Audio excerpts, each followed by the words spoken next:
Okay, digital blogs are a great way for learners to take ownership of their own work and embed ICT, English, and maths into their work.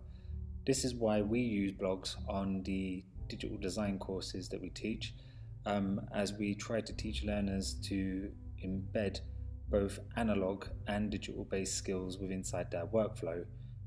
So then they can develop the right ICT skills, the English skills from consistent writing, and then the maths or the problem solving. So how do we do this?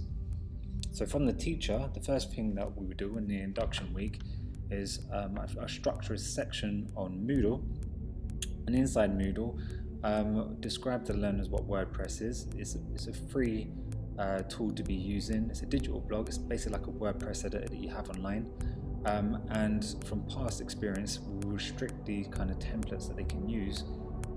Firstly, when dealing with these tools. So then we get a more efficient layout from them working. So I will say to them, these are the templates that you can currently use. They will research and find these templates inside the classroom, and then they will then make the blogs. So once we've got the templates designed, it's a case of then looking at how to set up WordPress, selecting the themes. As you can see here, we sign up, use a Google account, you set a site address, and then you create the pages that you need, which I'll cover more. We also use categories and tags when dealing with blogs. This is essentially a way of organizing the content. So a category, for instance, might be the units that you're working on, and the tags might be keywords associated with those units. So for instance, if I'm dealing with animation, the category might be animation, but inside there we might have say, I don't know, squash, stretch, volume, ease in, ease out. These all might be tags based upon the blog pages that a learner has written or a task they've completed. So once they've set up the blog, I will usually assign a quick task with some general questions for the learners to go away and research, and make sure that they're able to then start utilizing the tools that they've been given.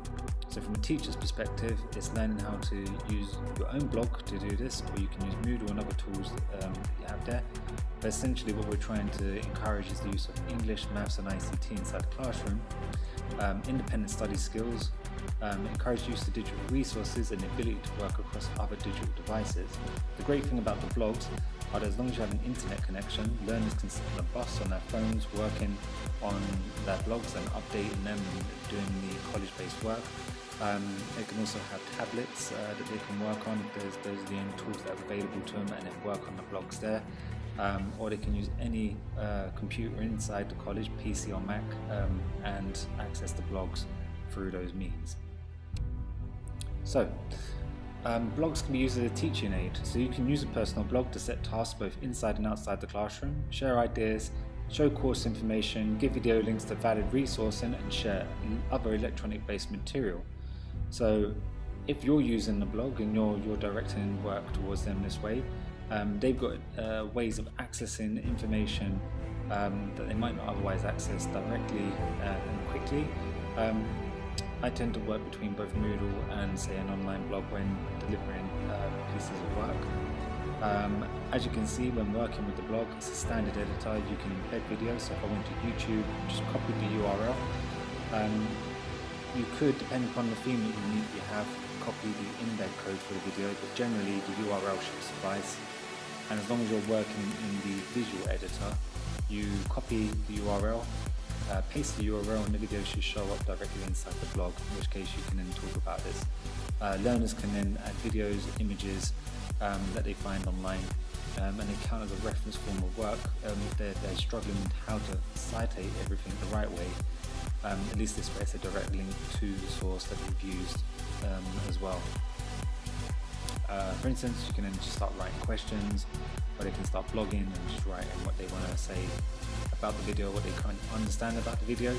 You could have also placed the video on here and then set questions that you'd like them to answer about the video, in which case they could then update that on site their blog directly. So Inside here you've got other tools at the top, so like I say, it's a standard text editor, so you can make it bold, italic, you can put strike through it, you can change the headings, you could directly go into the HTML editor and then code and add additional bits inside there if that's what you chose to do. Change the color, add media, you can add media from Google Drive, you can contact forms, you can add additional widgets of like shopping carts for e-commerce. But generally WordPress accounts for about 33% of the actual internet websites that are currently made or online at the moment. So inside here you have settings on the side, so when working with your page you have additional settings that you can add. You can change the location, you can make your page private, you can make it password accessible, you can change the settings of it. So this is a page that we're dealing with here at the moment. I'll show you in a minute how we can also include blog posts. So with this, once we've updated everything, I can close down the page. If I click on view site, this should now have been added to my formal elements, where you can go through the top bars at the top. On the right hand side you'll see that it says categories. Ideally with learners we get them to blog posts and we just assign what we call a categories widget that they can then that will appear on the side of the website that they can then work with. So you can even create site pages. Generally for work purposes we use blog posts, so if I click on add, give this a title, so every page should always have a title. Animation, principles, okay. Here's another thing, you see it's gone red. Inside my browser I tend to use Chrome. I use Grammarly, so the other tools that we give learners to use are Grammarly, so they can check their spelling and grammar as they go along. So we do have those tools, those spell checkers currently inside the blog posts. You can set up your questions inside here. So let's just set up some questions.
Okay, once the questions are done, we can go to the sidebar, and where it says categories and tags, this is currently tagged underneath a unit says induction. I'm going to send this to unit 3 and 12. I'm going to tag this with some keywords. So a tag, like I say, keywords, we're saying we're looking for animation. This could be 2D. We might have even spoken about Disney if we so chose to. And then the 12 principles of animation. All right, so try to include no more than about 5 to 7 tags maximum per page. Otherwise the search engine will struggle trying to find stuff. As you can see at the moment, it's currently not showing up. There's a reason why it's not showing up inside this page.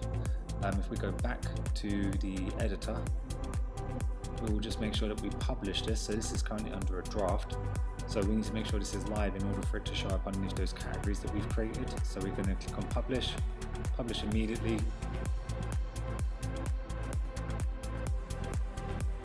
We're then coming to here, and as you can see in my categories, I now have this new category section assigned. The categories will not show up on the main site until a blog post has been linked to it or associated with it.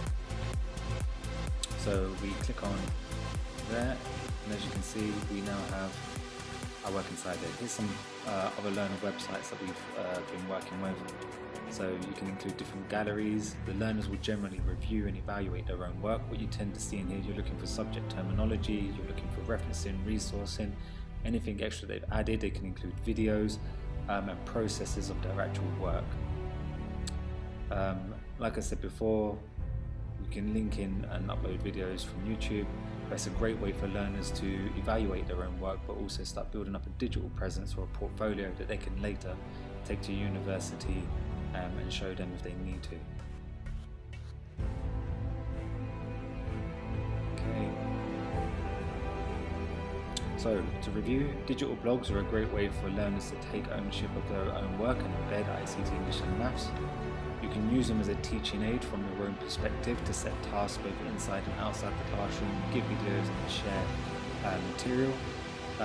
Learners that only have access to the internet at home for a phone or tablet can still complete work. This is really important. So PC computers, Apple Mac computers, mobile phones, tablets, the blog is accessible. If learners are struggling with time, they can work on the bus, work on the tube, work as they're walking down the road if they so chose to, but you're prompting them to complete work.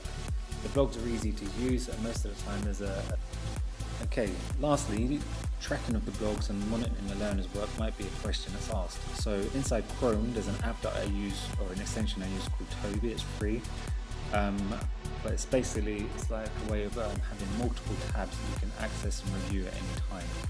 So at the start, when I issue this for the learners, I will, underneath my general page, I will include so using general information, I will include a submission form that I made up inside Google. So I will place this on Moodle. This will load. Learners will complete that email address with validation, and they will assign their blog address, in which case from Google Forms that will open up as a spreadsheet, which you can then tick on the links and then save as multiple tabs inside this nice extension called Toby, which I recommend to explore if you're using blogs inside the classroom, and it's a quick and efficient way to review as well. Thank you for your time.